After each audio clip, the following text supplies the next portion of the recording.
Yeah, so yeah, that entitlement stuff drives me bonkers, Rob. Yeah, yeah, no, it's crazy.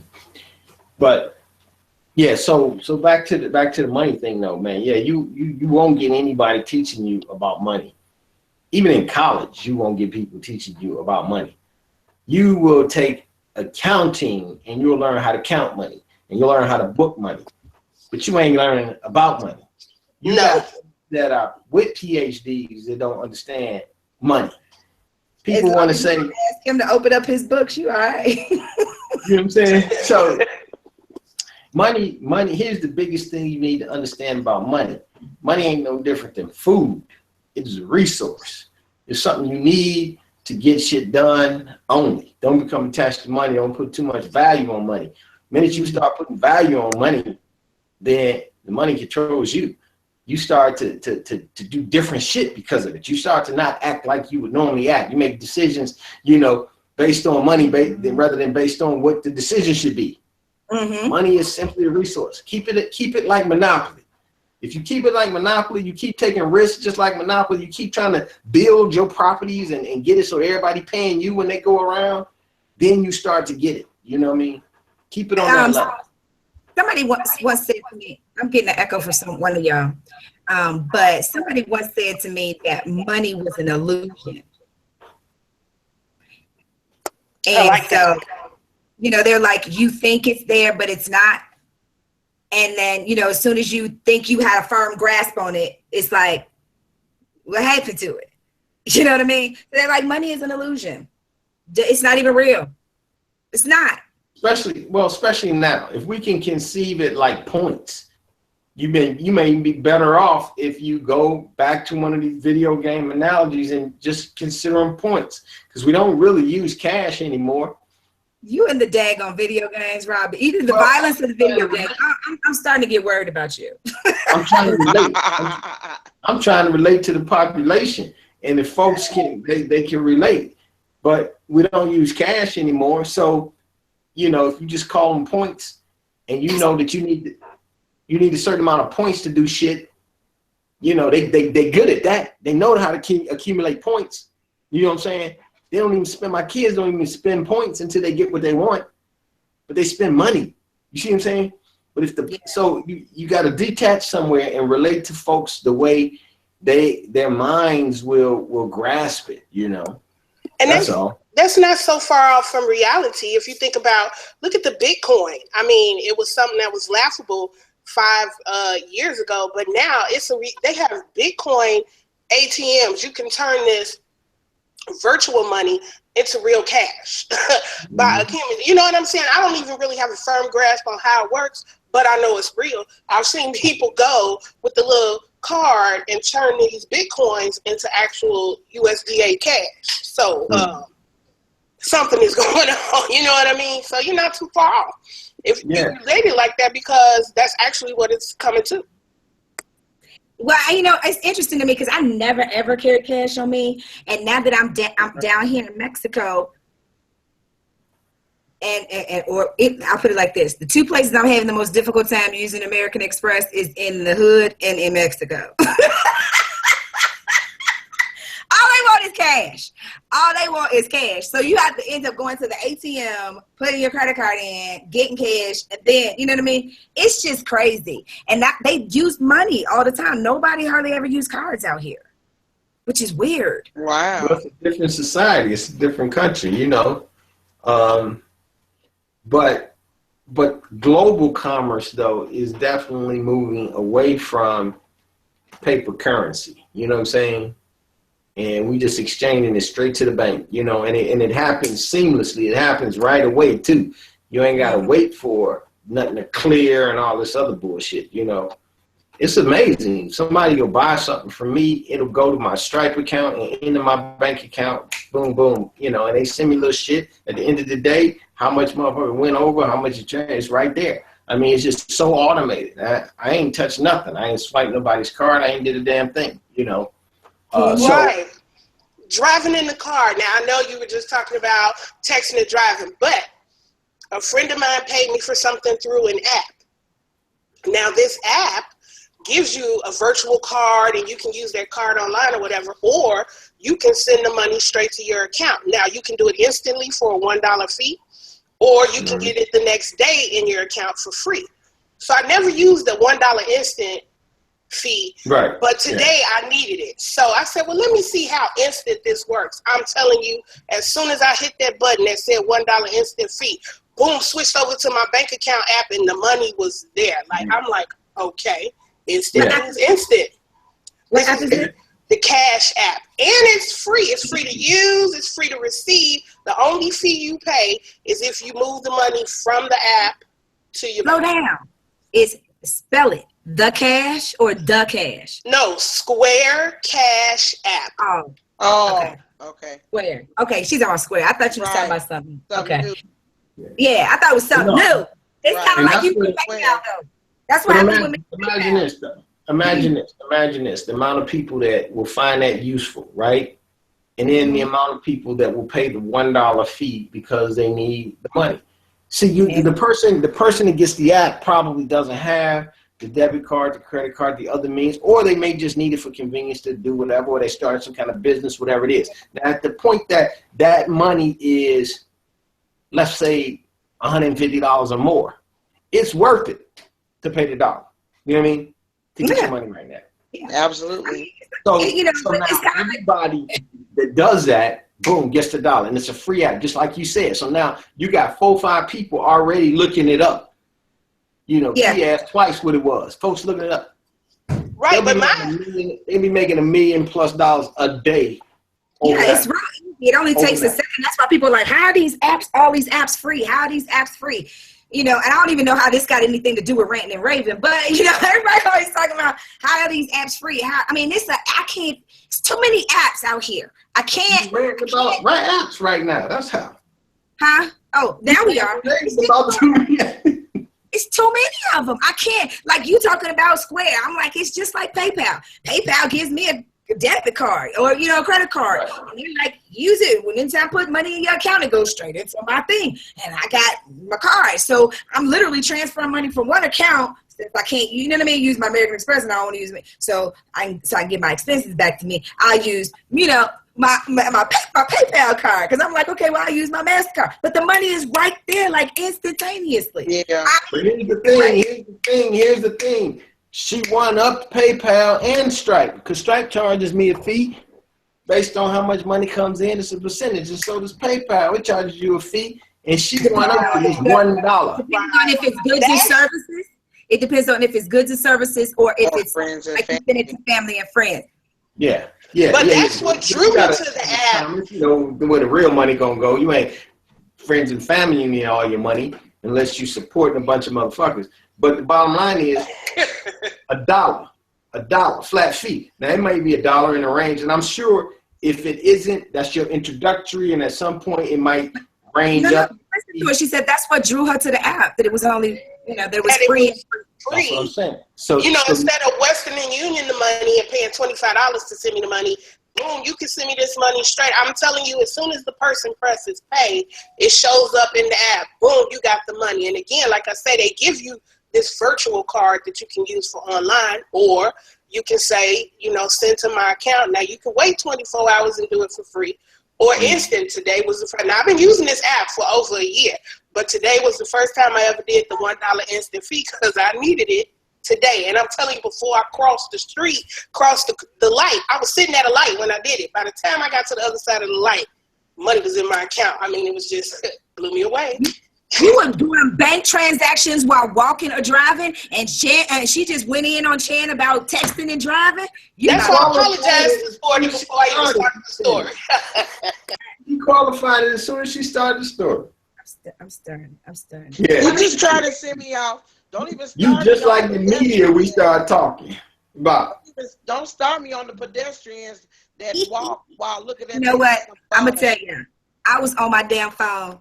And because during the day when I'm what I call preaching to the choir, when I'm in there doing my thing, right, it's like they got a cell block, so I don't get any signal. So as soon as I'm outside, I'm like, and I literally ran into a car like this. And I said, you know what? Ain't shit that important right now. I ran into, I mean, it was a parked car, but I ran into the damn car. Like, really? That's what you're going to do? That's what you're going to do? That's why I said, nope, that's it. I'm going to stand still. You know, I've seen people trip upstairs, curbs, run into doors. I done seen people do all kinds of stuff on their phone. I've almost hit people. Yep, walking and going in business. And texting. And I'm like, it can't wait till you stop. Like, can you just stop for 2 seconds and do the text and then go about your business? Or can you just use the audio portion on your phone and send the text? I don't understand. Well, that just reiterates, if you can't walk and text without running into people, you definitely can't be driving. You're going 20, 30 miles faster. And then they look at you like you crazy. They're like you're crossing against the light. Let me ask you something. I got something real quick before we start. Get off this lights and stuff. Let's get on some real talk here. All right, we all cool. We all friends. We all got shit popping, right? So let's. This gets to me too. These folks that you ain't in contact, they cool with you, you know, but they ain't in your life every day, you know, and I'm saying how to put this. All right, so people get salty with you because you got shit going on and they don't, or it don't include them.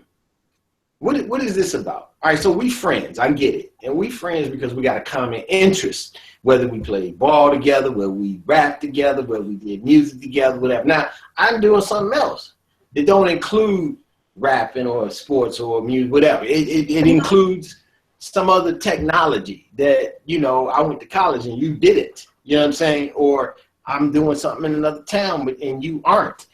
Whatever the reason is, now I'm over here doing something. But now we got a problem because either you change, man, or you know, you'll never call, or what I don't know. What can somebody explain that? Because I don't really want to rant about it because I like some of these people, but I don't understand what the problem is. They're jealous and miserable. I don't even know if they're jealous of you. I think they're disappointed with themselves and their own choices. That's it. Whoever they jealous of or whoever they disappointed in, they miserable, and misery love company. I mean, it's just, I don't know if it's human nature. I don't even know if that's what you call it, but I completely understand what you're saying, Rob, but instead of coming to you with a plan of how they can get in and both of y'all can make money, they want to be hateful. Right. They want to hate on you. Yeah, every something I did, I'm like, I ain't did shit. I don't look at you no different. I mean, I don't have as much time as we had. I'll tell you something that Bernie said and Jamie said to me on different occasions. He said, you know how when you get to, they were like, you know, you get to a certain level and everybody like, oh, you changed. And the reality is you didn't change. They changed. Yep. They changed the way that they see you. They changed the way that they view where your status is, not understanding that's exterior shit, not who you are as a core. So right. Yeah, it has nothing to do with you. It's all about how they view you.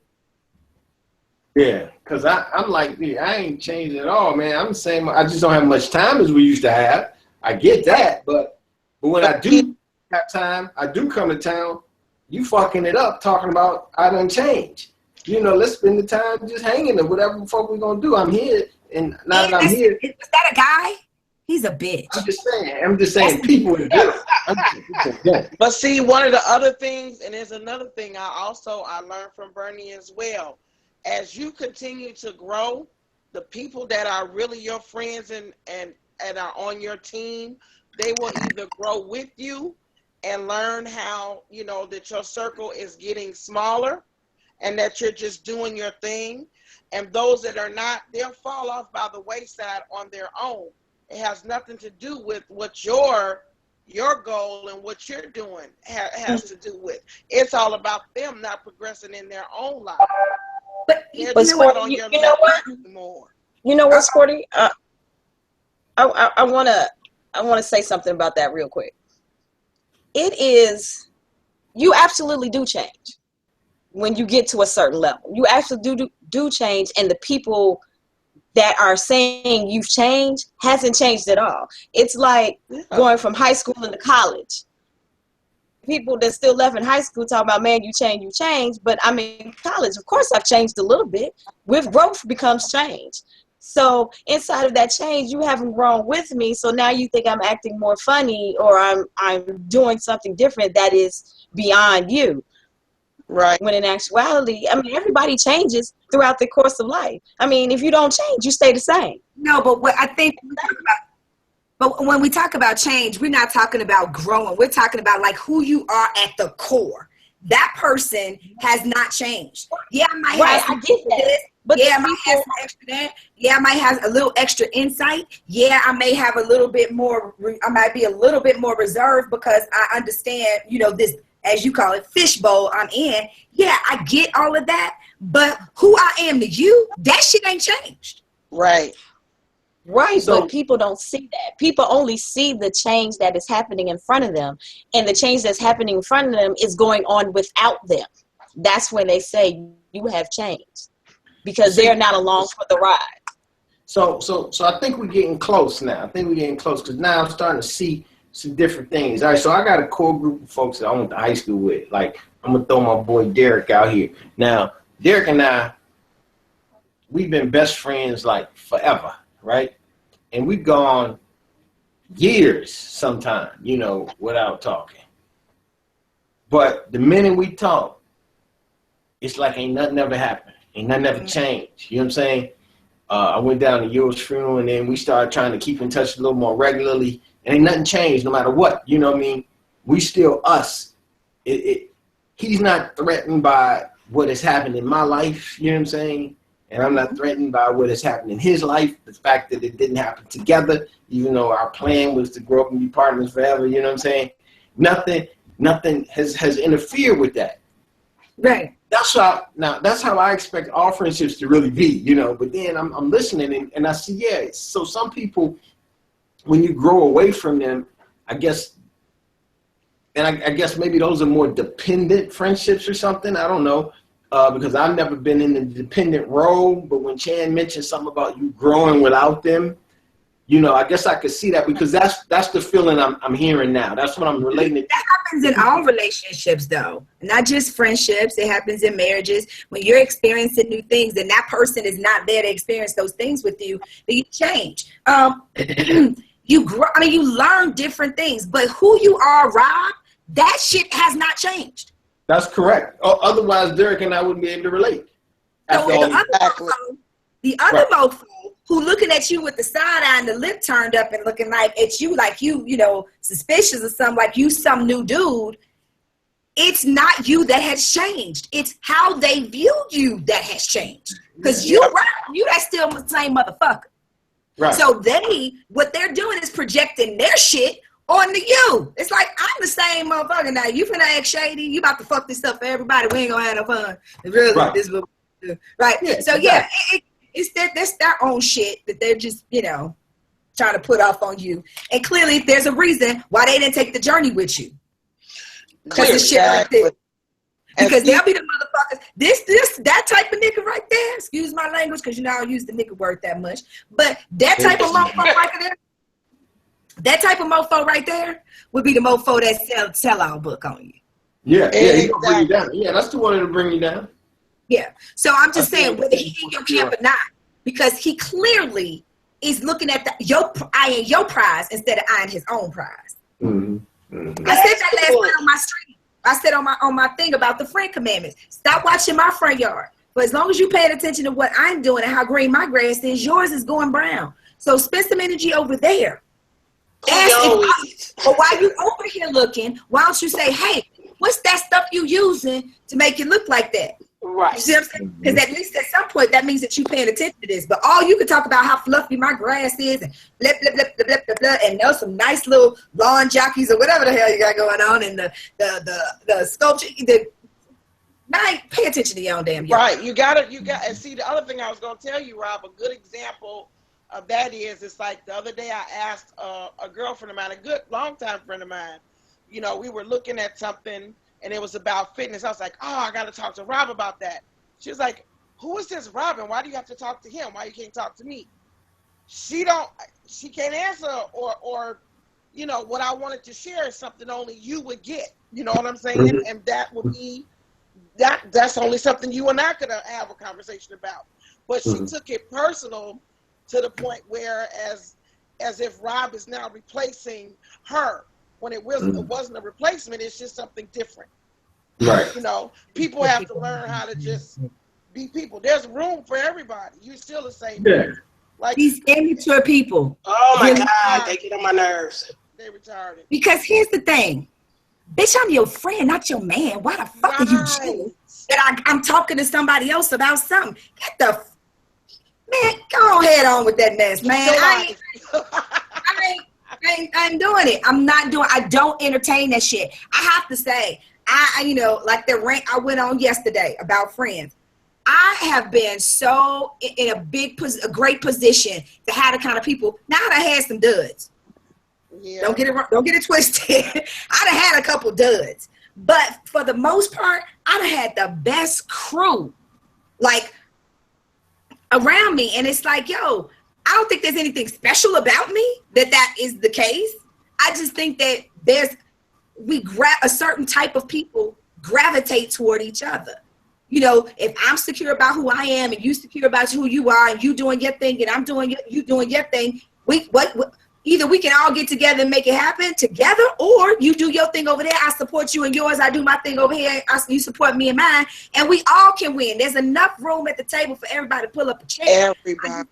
I just don't get why this immature crap, you know, and that leads me to this other thing before we got to do the letter. Because, Shan, I want to get your input on this letter, too.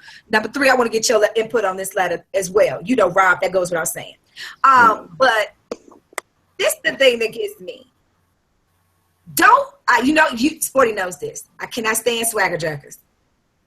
All right? So I'm going to say this again for the people in the cheap seats who didn't get it. You know, you've been brainwashed to believe that imitation is the highest form of flattery. No, bitch, it's not. How about inspiration is the highest form of flattery? You copying my shit, meaning I did all the work, I had all the sleepless nights, I spent all the money, I did all the everything, and then you copy it? That don't fucking flatter me. I'm not flattered. Now, if I inspire you by something I did, for you to get out there and create your own, you know, and do that, now I'm flattered. Right? That's the stuff that I'm talking about, people. Can y'all be original? Can you think of your own thing? And if you can't, and you see something that you like, because, you know, Chan always says there's nothing new under the sun. If you gonna steal some shit or you gonna do, at least tweak it. You know what I mean? Tweak it to put your own little flavor on it. Because the situation is, ladies and gentlemen, can't nobody be Kiki but Kiki. So stop it. Can't nobody be Rob but Rob. Can't nobody be Sporty but Sporty. Can't nobody be number 3 but number 3. Can't nobody be Chanzilla but Chanzilla. Right? So y'all just stop it. Just come up with your own shit or some offshoot of the shit, but stop it. And then here's the other thing that, you know, sticks in my craw. Motherfuckers I always want to sit up and talk about they want to give advice, or they gonna talk about relationships, they gonna talk about sex. Bitch, we don't want to talk about you because you're a hoe. That doesn't qualify you to talk about sex with somebody who may have a dysfunction or somebody who needs to understand some shit. Stay in your lane. Stay in the whole lane. Or, you know what I mean? Don't try to put yourself out as an expert and you have not understood more than just the fact of in the hole, out the hole. There's a lot of other shit that goes along. Stay in your lane. Stay in your lane. Maybe they're an expert on being a hoe. But, okay, anyway. That's what you need to talk about. Don't be talking about how you just, don't do it. Don't do it. Stay in your lane. Because that's how people... You have to consider the messenger, people, not just the message too. You know what I mean? You got to consider both in context with one another. Absolutely. You know, yeah, I might have had some fucked up situations, but did I have some lessons I can learn out of that? Absolutely. But that doesn't make me an expert on some shit just because I say so. Yeah, no, that's real talk there. That's real talk. But then, let me ask you a question. Is it immaturity, or is there a core problem with, you know, these type of people we talking about, like the type of people who, okay, let's say you have a business. Why is it the people closest to you feel they deserve a discount on your services just because we friends? You know what I'm saying? Or, I mean, is that immaturity, or is there a core problem? Or like entitlement. We were just talking about people where you can't have a friend. You know, I have a best friend in Chicago. I got a best friend in South Carolina. They both can be my best friends, and I can be best friends to both of them, and we all right. But just, you know, if I haven't talked to you in 7 days, it's not that I have a problem with you. Maybe it's something going on in my life. Why is the first question you ask me is, girl, I ain't heard from you? Maybe the first question should be is, you all right? I ain't heard from you. You know what I'm saying? Is it immaturity, or is there a core problem? There's a level of immaturity. There's a level of narcissism where they're self-involved, right? Because if my friend, let's just use you and me for example, Z, number 3. There have been times when I ain't heard from you, and I say, Chan, have you heard from Z? She's like, you know what? Or, yeah, I did. The first thing I do is I'm saying, hey, you all right? And then I start barking off shit. That's how you do it first. Absolutely. You know what I'm saying? The first question is, well, you know, nigga, I ain't heard from you. Everything all right? And then when everything is okay, now let me go and cuss you out. Let me bless you out right quick. Exactly. What's the problem? You know? Yeah. Right. The reality is, at the end of the day, I could give a fuck about that shit. I mean, it's important to me, but in terms of our friendship, I care more about your well-being. You know what I mean? I want to make sure you are right first. Now let's handle that shit. But again, there's a level of immaturity. There's a level of, it's all about me. It's a level of just downright, and not to say that there's no jealousy sometimes, because sometimes that does exist. Mm-hmm. And you might. I'm sorry. Go ahead, Robert. I want to attack the other part of it. You know, like you got a business, why do folks think they supposed to get a discount? Mm-hmm. And that's a question that I don't know that I struggle with, because I don't put that much time in it to call it a struggle, but that I've had to kind of shuffle in my head. And I think though the common denominator is folks just don't understand. These are people that just don't have the exposure. They don't understand business. They don't understand this is the way that people survive and live. I had people ask me recently about some of my brother's products, you know, and, you know, hey, can you get me some of this and get me some of that? And I'm like, what do you mean, can I get you some? Just go order it like I do. You know what I'm saying?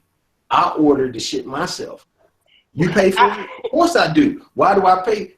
That's how my brother makes a living. You know what I'm saying? That's how he makes his living. Exactly. If I'm supporting him, then I support him. I mean, okay, so we went to Olympia and they were giving out samples and shit. So yeah, I got some samples because, I mean, I should get a sample like anybody else. But on a day-to-day basis, I mean, I'm there for shit too. But on a day-to-day basis, no, I order my shit just like everybody else. You know? So, and that's my first thing, as I order shit just like everybody else. So, and I don't get it. I don't get it. So I just think that people don't understand because they've never run a business. So they don't know that it's an overhead. They don't know that every time he puts out a bottle of Rebellion or a can of this or a can of that, they have to produce that shit. And it's a cost. It's overhead. It's invisible to them because they can't see that. All they see is this. They don't know what it took for this to come to pass. Right. You know what I'm saying? I disagree. I think they know. I don't think they know. Because here's the thing. If you have a person, because think about it like this. If you are a business person, you have your business, and you have a friend that runs a business, the only way you guys are providing services or gifts or goods to each other at a discounted rate is that it's some type of barter or trade system. You get this reciprocal. Right? Yes, right. You're not asking them for something and they're not giving you nothing or vice versa. Because that you guys both have an understanding of what it takes for you to do what you do. Now you might ask, now say for instance, I use myself as an example. If I know people that have a service or they have something, I will say, hey, send me your stuff. I'll promote it, blah, blah, blah. Right? here's the thing. That's a mutually beneficial thing. I'm promoting your shit. You getting free advertising, blah, blah, blah. Now, if I'm just on the humbug, talking about some, can I get that? And I'm riding the 79th Street bus. Fuck you, no. Right? It's like, no. So I don't think they understand that there has to be a level of give and take. Is it one of those situations where it's feel like you got to do something for me if I got to do something for you? But no, let's benefit mutually. Business. You can't come to the table with one person only has something to offer. It has to, and I agree with you, Rob. It's all about the business. And speaking all about the business, we got a couple of minutes to finish our business. Got to do the letter. Do the letter. Finish your thought, and then we can go to the letter. No, but that's what I'm saying. Business is business, not personal. So the reason why, you should not expect that discount is because that's personal. That's some personal shit. You don't realize he's got to keep business and personal separate. He's got costs, he's got overhead, he's got other shit to do. You can't afford to be expecting shit from people that's how they provide for their families. Because you're stealing money from him each time he gives you something. You really are, because his margin is down. He had to pay full fucking price for that to produce it. All right. Letter. Yep. He said, all right. Letter. Excuse me then. Here we go. Trying to keep you on point, You will be offended by something said on our show, but playing devil's advocate is meant to be a forum for open, honest, and more importantly, judgment-free dialogue. The opinions expressed here may not necessarily be those of our hosts or the show in general, but we're willing to have the uncomfortable conversations so that we can heal and find solutions for our listeners and quite possibly ourselves. Enjoy the rest of the show.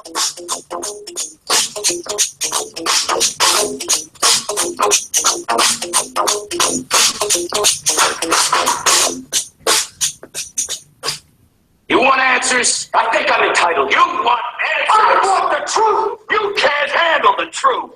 All right, today's Ask PDA letter is being brought to you by me. All right, and so if you have enjoyed tonight's show, make sure you share the stream. You tell everybody about it. You go check out Rob on Facebook. You check him out on Twitter. You can check him out on Instagram. And go ahead, Rob, tell them how to find you. You can find me anywhere at The Rob Carter. Just Google The Rob Carter. And I'll also be in Santa Monica this weekend at go to RenegadeSummit.com. RenegadeSummit.com. Get your tickets. We'll be in LA, and then we'll be in Chicago the next week. And I'll keep telling you each week what will be next. But anyway, Renegade. All right. Well, you can follow Sporty Spunky Angel on her Twitter, Instagram, and Facebook. It's all Jams86, JAMMS86. Number 3, tell everybody how to find you on Twitter, Instagram, Facebook. She done muted herself. She don't want to tell y'all. All right. I'm here. I'm here. Okay, you can find me on Twitter as Invis Intern, on Facebook as Malika Mashamba, and on Instagram as Malika. Holla. There it is. And Cousin Chan is The Original Truth, DA Original Truth on Twitter. She's Cousin Chan on Instagram, and she's Cousin Chan on Facebook. And me, Kiki Richardson, on Instagram and Facebook, and Kiki_Richardson on Twitter. Ki2 Richardson on Snapchat, but I'm never on there. Anyway, so here's our letter. Listen very carefully, people. We got 9 minutes to get through this. Dear PDA, we want everybody's opinion. Number 3 and Cousin Chan. Dear PDA, I'm a 48-year-old successful woman with 2 adult children who have children of their own. My son has a son who he's raising as a single parent since birth. I let him move back in at the age of 22 to teach him the ropes, and he's been all good ever since. He has his own home, and they are inseparable. My daughter, on the other hand, has chosen to live a ratchet life. She's given her oldest daughter to my mom, who's had her for the past few years, and for the past year, because of her wretchedness, I now have her youngest child, who's now a part of the system. So not only am I a grandmother, I'm a foster mother. My daughter doesn't realize that what I have given up to raise her child. Most of my work is done at night. excuse me, most of my work is done at night. I'm a musician, and that is a nighttime job. She and my mother also want and expect me to contribute financially to their lives and give them breaks, babysit, and whatever else they can think of. And now my daughter has the nerve to be pregnant again. And she wants me, and the state wants me, to take care of this kid. I said, hell no. But I'm the selfish one. I'm mean. I don't love my family. My mom is tired and wants me to take the oldest, too, because she's my granddaughter. I only plan for 2 kids in my life, and that's what I meant. I want to enjoy my career and be happy with my life with my granddaughter, who I already made sacrifices and changes for. And that's it. I love them all, but I love me more. And I'm not willing to spend the rest of my life fixing their lives. Does that make me a monster? Help, PDA. Should I take all these kids? Sign, I want my life back. So I'm gonna take this. I'm gonna take this fast. Number 3, I need you to take it quick. Sporty Spunky Angel after that, really quick. Rob after that, and then I'll wrap it up. Oh no, I'm saying something on this one too. Oh, okay, go ahead, Cousin Chair. Oh no, number 3 can go ahead. I can wait.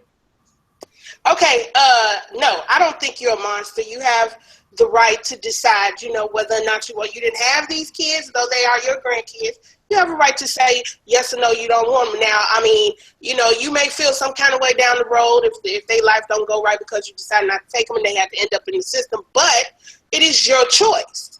If you don't want to raise them, then you don't have to.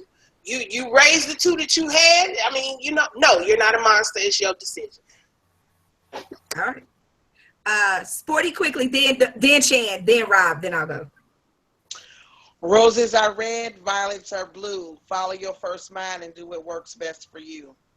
Oh shit, we ain't got a poem in a long time. Go ahead, Chan.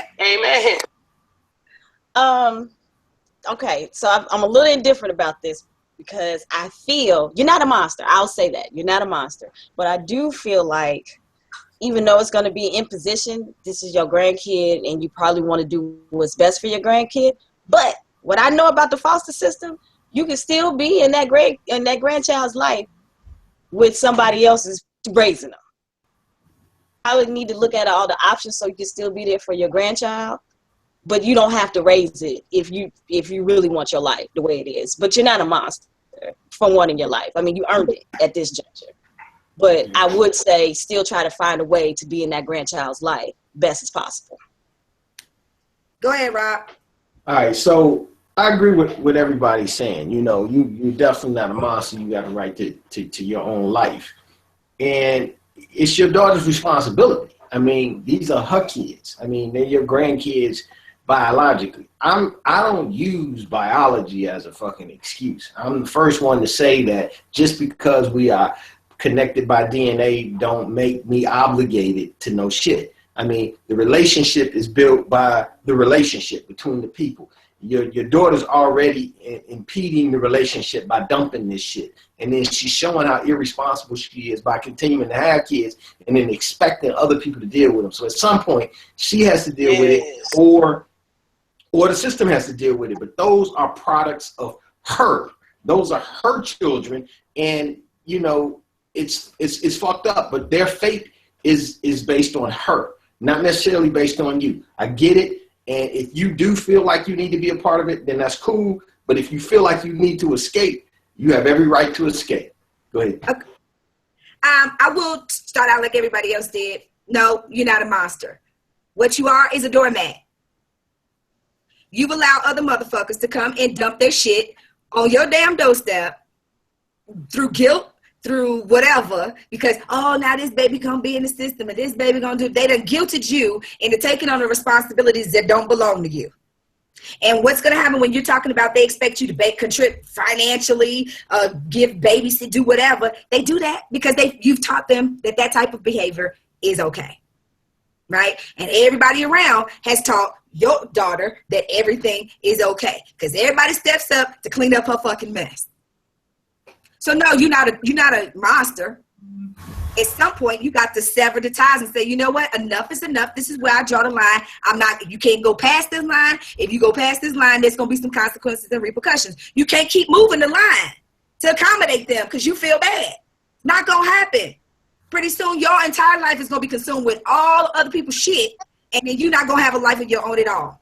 And then you're going to kill over, and all the motherfuckers going to be dancing on your damn grave. So, with that being said, draw the line in the sand, keep it there.